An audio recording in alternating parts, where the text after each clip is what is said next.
어제 뵀을 때보다 더 두꺼워지신 것 같아요. 운동을 했으니까요. 운동을 하면 얼마나 커져요? 운동량만큼 커지죠.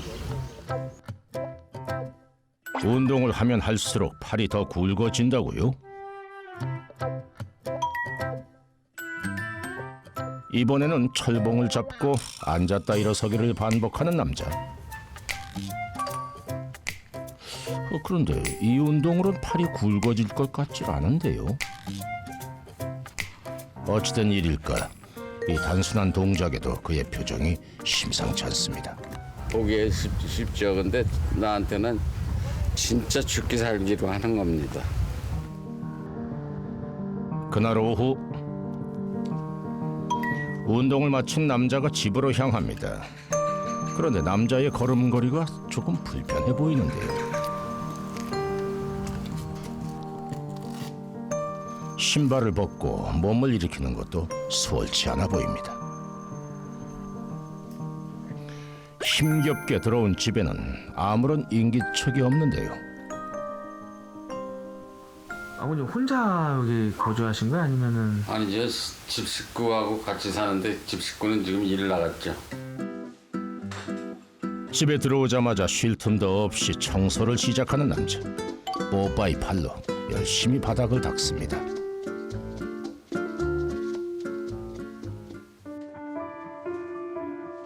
청소도 끝냈으니 이제 허기진 배를 채울 시간.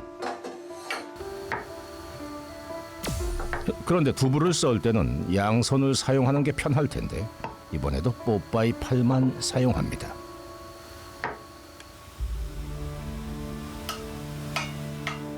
고기를 볶을 때도 마찬가지. 냄비를 잡지 않고 한쪽 팔로 고기를 덮는데요. 그러다 보니 이만저만 불편한 게 아닙니다. 이거 시간이 좀 걸릴 것 같은데요.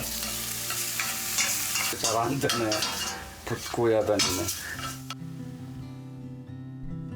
그릇을 나를 때도 음식을 만들 때도 오른쪽 뽀빠이 팔만 사용하는 남자. 밥을 먹을 때도 마찬가지인데요.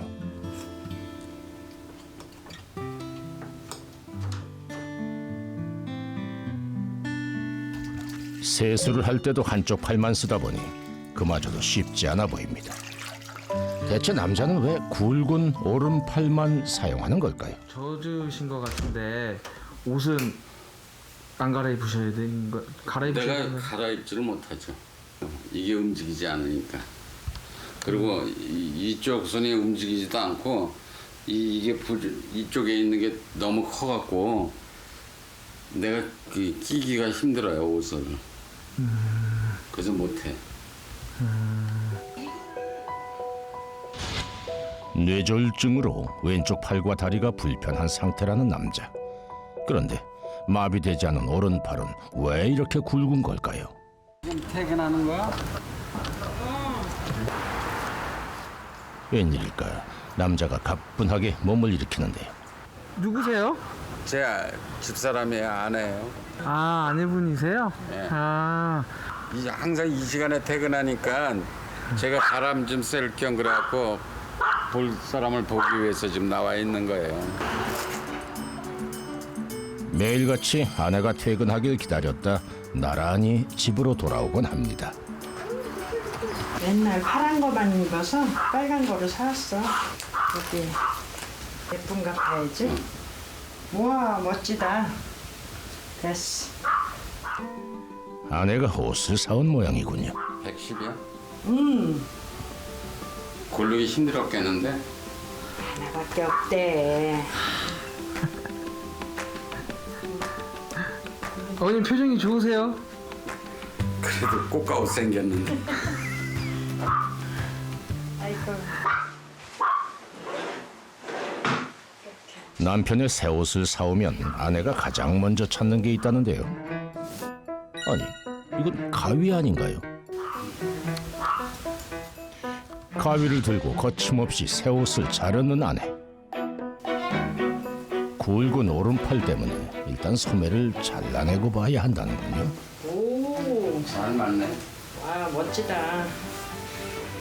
근데 오시자마자 가위로 그냥 확 예, 자를 수밖에 없죠. 저 팔이 23인치, 4인치. 지금 조금 줄어서 24인치인데 잘라야지. 잘라야 입지 못 입으니까. 굵은 뽀빠이 팔을 끼우려면 소매를 잘라야만 입을 수가 있다는군요. 옷을 이렇게 반팔을 또 이렇게 잘라갖고 이렇게 덧댔어요. 긴 팔은 다 이런 식으로. 이제 세탁소도 10년을 넘게 댕기니까 이렇게 가져가면 저희 거 자루 재놓고 알아서 해주셔요. 수선집에 맡기면 오른쪽 소매는 바지통 이상으로 넓혀집니다. 새 옷을 자르는 기분은 좀 그래요. 아이고 정말 아무리 좋은 옷도 잘라야 입으니까 어쩔 수 없죠 뭐. 입기는 해야 되고. 그런데 아내와 이야기를 나누던 남자가 의자로 와 앉더니 오른팔을 들어 뭘 붙잡는 것 같은데요. 기다란 끈에 굵은 팔을 고정한 채로 앉아있는 남자. 대체 왜 이런 자세로 있는 걸까요? 계속 이걸 내리고 있으면 밑으로 이게 뚱뚱해지니까 그걸 방지하기 위해서 이걸 거는 겁니다. 밑으로 하게 되면 손이 굵어지게 되면 아무것도 못하니까. 이상 기온 정도로 두꺼워질 줄 몰랐죠. 정이 힘들고 이제 이게 더 운동이나 뭐 이렇게 하고 심해지면 이게 26인치까지 가요. 점점 더 굵어지고 있다는 남자의 팔. 그 둘레를 한번 재봤는데요. 무려 21인치, 53cm입니다. 20인치가 넘는 팔의 무게는 대략 어느 정도일까? 그 무게는 약 8.4kg. 굵기도 무게도 버겁기만 한 팔로 살아온 지 10년 가까운 세월. 남자는 집에 있을 때면 이렇게 팔을 매단 듯한 자세로 있을 때가 많다는데요. 그런데 가만히 지켜보니 남자의 팔뚝에 물방울 같은 것이 맺히기 시작합니다. 요즘 땀 흘리시는 거예요? 아닙니다. 림프액이 나오는 거예요. 림프액이요? 피부 속에서 순환되지 못한 림프액이 배출되는 것이라는데요. 그럼 안 좋은 거예요, 물이 이렇게 나오시는 게? 좋은 거예요, 나한테는. 생명수가처럼 아주 귀한 물이기 때문에 더 좀 나왔으면 하고 그렇게 지금 간곡히 좀 이 팔한테 부탁을 좀 해요. 근데 이 병이 바로 림프 부종이에요. 림프 부종이란 림프계의 손상으로 림프액이 축적돼 붓는 질환으로 남자의 팔 또한 이 때문에 굵어진 것입니다. 강산이 2번은 바뀌었을 세월, 부부에겐 어떤 일이 있었을까요? 그러니까 목에 저게 화상 저 목 보니까 이게 이거 화상 입으신 거예요? 아니에요. 이게 갑상선 암 수술할 때 저게 이렇게 오맨 자리에서 새로운 혈관이 생긴 거야. 이렇게 하고 저게. 여기까지 찢었는데 혈관이 이제 새로 생긴 거예요. 그래서 그 화상 입은 것 같죠. 이쪽이 이게 다 이게 수술 자국에 여기 뼈 하나 잘라내서 이게 이렇게 부종으로. 생사의 고비를 넘나들었을 순간을 보여주듯 깊게 남은 흔적들. 암 걸리셨었어요? 네. 23년 전에 갑상선 암인데 남자들은 거의 90% 죽는다 그러더라고요. 의사 선생님이. 근데 그때 당시에 4기였는데 뭐 몇 달 못 살 것처럼 말씀하시더라고요, 선생님이. 과거 전기공사 업체를 운영하며 열심히 살아가던 남자는 청천벽력 같은 암 선고를 받았습니다. 림프절까지 잘라내는 큰 수술을 이겨냈지만 사업이 무너지는 충격으로 뇌졸중까지 오고 말았습니다. 가족을 위해 불편한 몸으로 어떻게든 움직여보려 했지만 그나마 불편하지 않던 오른팔마저 한없이 부어오르기 시작한 겁니다. 세 번째 불치병을 갖고 사니까 정신적으로도 힘들고 세상을 놓고 싶은 생각도 들고 막 굉장히 힘들었죠 뭐. 남자의 팔이 무거워질수록 무게를 더해만 가던 부부의 삶. 아내에게 더해진 힘겨움은 또 다른 것이었습니다. 정말 그때는 막 내가 놓고 싶은 거예요. 막 이제 너무 이렇게 고단한 삶이 너무 오래 가니까 앞산에 올라가서 막 그냥 소리도 질러보고 막 비 오는 날 막 그냥 맨발로 뛰어 올라가 보기도 하고 그런저런 거를 그렇다고 내가 이 멍에를 앉으면 정말 이게 장난 아닐 것 같은 생각이 드는 거예요. 그 당시에. 불편한 왼쪽 몸 때문에 무거운 오른팔을 무리해서 쓸 수밖에 없다는 걸 알기에 아내는 남편의 오른팔을 꼼꼼히 만져줍니다. 저는 그렇게 안 가고 병을 앓지 않았다면 이렇게 마주 앉아 있을 수 있었을까? 미라가 되는 거죠. 병 때문에 잃은 것도 많지만 깨달은 것도 있다는 아내. 집을 너무 등한시한다 생각하고 그땐 젊고 30대니까 많이 그땐 다투고 싸웠죠. 서로가 아, 무심하다 막 이런 거로 이제 싸웠는데 지금 그 복을 준 것 같아요. 다 함께하는 복을 준 것 같아. 남자가 병원을 찾았습니다. 현재 남자의 팔은 어떤 상태일까? 늘 웃음을 잃지 않는 남자도 긴장한 모습이 역력한데요. 나한테 사진 찍고 있거든요. 어디요? 이쪽으로 지금 빼는. 팔을 심하게 쓰거나 무리를 할 때면 둘레 26인치, 즉 66cm 정도까지 굵어진다는 남자의 팔. 근데 피부하고 근육 사이에 있는 걸 피하 조직이라고 그러는데 피하 조직에 보면 이 검은 거 보이시죠 이거? 이게 저거예요. 림프액이 고여 있는 거예요. 아, 저 검은색들이요? 네네. 이게 다 이제 림프액이 고여 있는 거고 림프액이 더 고이다 보면 이렇게 이제 끈적끈적하게 뭉쳐요. 아, 하얗게? 하얗게 뭉쳐. 그걸 림프 슬러지라고 하는데 슬러지 쪽을 이제 치료를 하는 게 관건이죠. 일단 오늘 진단한 내용으로 보면 림프 부종 3기입니다. 림프 부종 3기면은 곧 관리를 제대로 하지 않으면 4기로 넘어가는데 4기가 뭐냐면 썩는 거예요. 그래서 자칫 괴사가 진행될 수 있는 상황. 경규 씨의 표정이 심각합니다. 지금 그는 어떤 생각을 하고 있을까요? 될지 안 될지는 모르지만 한번 열심히 해보고 그리고 조금씩 치료가 된다 그러면 꾸준히 받아갖고 정상인이 되는 게 내 꿈이죠 뭐. 스스로 다짐이라도 하듯 건강한 모습을 그려보며 남자는 병원을 나섭니다. 다음 날 부부의 또 다른 아침이 밝았습니다. 여기 앉아. 아유, 나 바쁘니까 빨리 가야지. 여기 앉아. 발바닥에 앉아있어. 눈 뜨자마자 남편의 팔을 관리하는 아내 영숙 씨.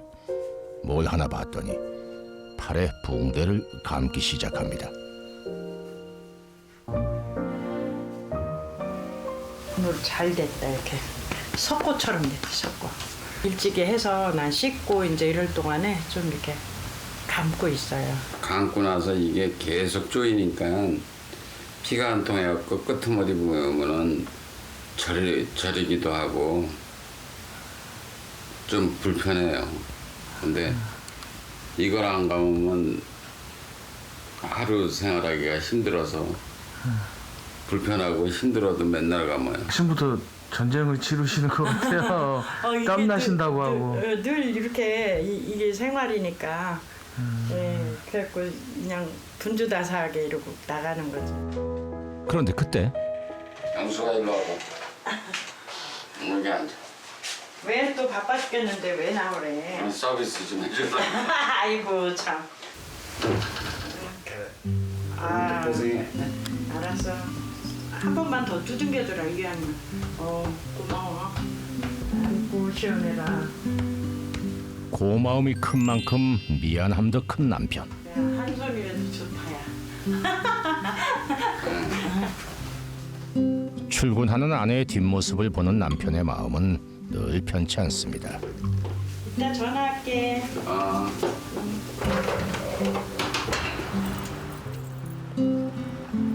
남편의 든든한 외조를 받고 출근길에 나선 아내 영숙 씨. 남편이 뇌졸중으로 쓰러진 이후 아내가 생계를 책임지고 있습니다.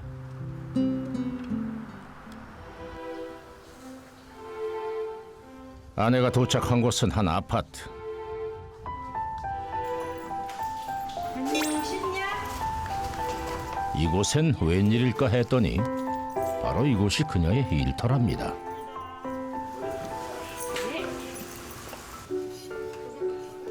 아내는 장애인과 노인을 돌보는 요양보호사를 직업으로 삼고 있는데요.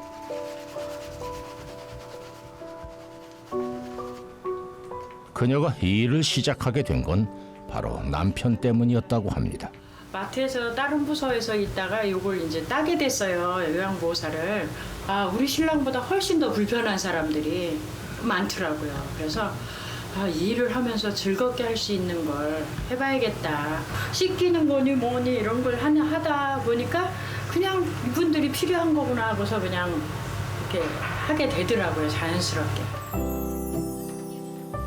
아픈 몸으로 살아가는 게 어떤 것인지 누구보다 잘 알기에 아내는 진심을 다해 일하고 있습니다. 한편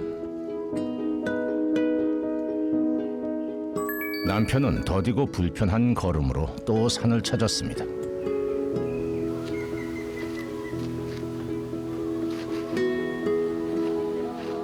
그가 나타나면 지나가던 이들의 시선은 순식간에 남자의 팔에 집중됩니다.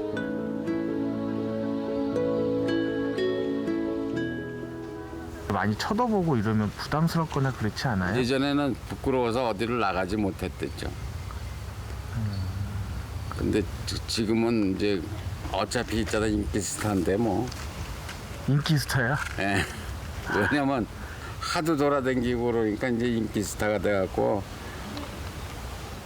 애들 같은 경우는 사인도 해달라요.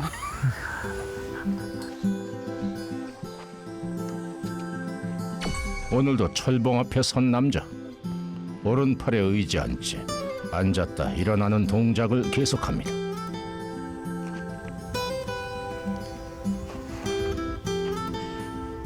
이 단순한 운동도 남자에겐 도전 그 자체.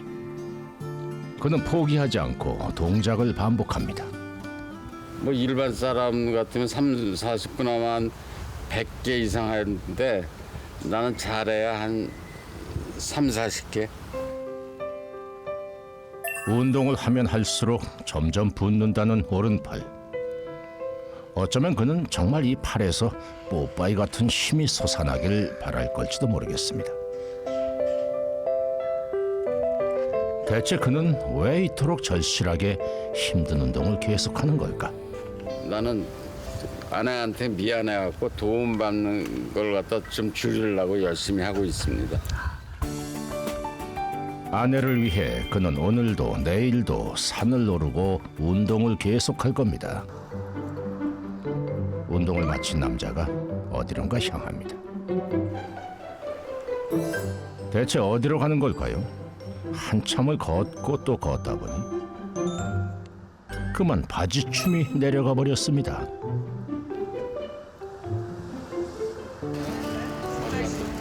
그때 동네 주민과 마주친 남자. 그런데 그때 자연스럽게 남자의 바지춤을 올려줍니다. 어머니 뭐 이렇게 길 가시다가 또 챙겨주세요. 아저씨 아니까요. 여기서 좀 유명하신가 봐. 다들 이렇게 지나가면 다 아시네요? 그럼요, 유명하신 분이지. 아파갖고 저랬었지. 틈만 나면 하루에도 몇 번씩 시장을 찾는다는 남자. 오늘 좀 한가하네. 오늘은 훔치는 날이야. 어제는 그냥 가는 날이고. 어제는 바빴어. 배달이 얼마 안 되네? 이거 가지고 올 거야. 상인들과 안부를 주고받으며 시장을 누빕니다. 여기를 돌아다니시는 이유가 있으세요? 나는 아무하고도 얘기를 많이 해야 되잖아요. 그 혼자 있으면 우울해지고 치매당하니까. 그런데 길을 가다가 누군가와 반갑게 악수를 나누는 남자. 지인과 마주친 모양이군요. 요즘은 어떻게 잘 지내고 있어요? 요즘 아주 바쁘게 지내고 예, 아이고 팔도 자꾸 굵어지는데 이거 언제나 이거 멈출래나 걱정스럽네. 20여 년 전 함께 일하는 옛 동료와 오랜만에 만난 것입니다. 건강하셨죠? 그 전에는 건강하셔가지고 진짜 이제 전봇 때에도 그냥 진짜 날아다닐 정도로 이렇게 열심히 일도 잘 하시고 그러셨는데 건강이 좀 나빠지셔가지고 요즘은 좀 못 하시는 거죠. 육체의 희망은 없지만 네. 영혼의 그 희망을 갖고 계획을 가지라 그러잖아요.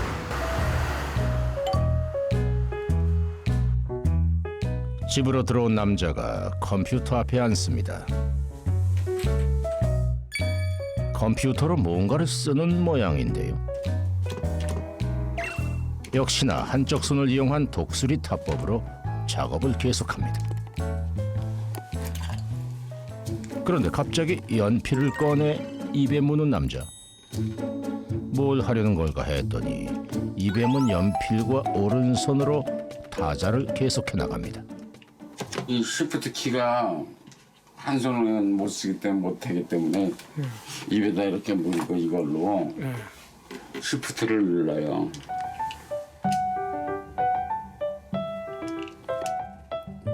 그리고 참 글자 하나 치는 것도 남보다 몇 배는 어려운 남자. 대체 그는 이토록 애를 써가며 뭘 쓰고 있는 걸까요?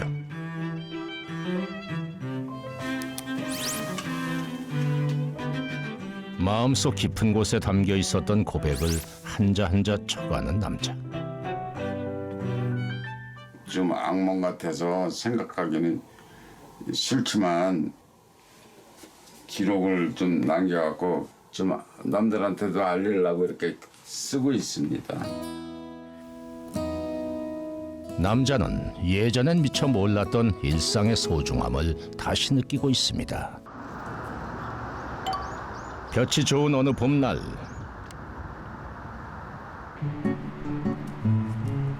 휴일을 맞은 부부가 함께 외출에 나섭니다.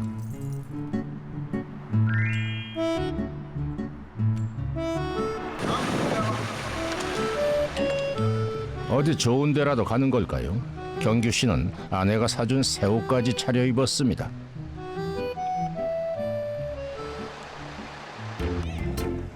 부부가 도착한 곳은 드넓게 펼쳐진 바다. 날씨 진짜 좋다. 이런 날에 집에 있기엔 너무 아까워. 너무 아까워.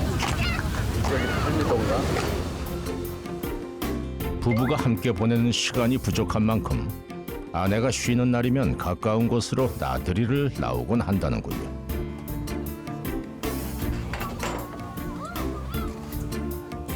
그런데 그때 뭐 한자 저거 봤는데 한번 볼래? 그럼 자기가 읽어줘야지. 이걸 썼으면 내가 쑥스럽게 어떻게 읽냐. 남편이 편지를 펼쳐던 순간 아내의 눈에는 눈물이 고입니다. 잔뜩 부어오른 팔로 꾹꾹 눌러 쓴 남편의 마음에 아내는 눈을 떼지 못합니다. 고마워. 아이고. 무슨 일이 있어도 늘 웃음을 짓던 아내의 얼굴에 쉼없이 눈물이 흐릅니다. 변하지 않으면은 이 사람은 누가 저 돌봐주고 또 안아주나 하고 이제 나도 깨달아야지. 그래서 그 편지를 쓴 거예요. 사는 날까지야 편하게 친구처럼 살아야지. 어떻게.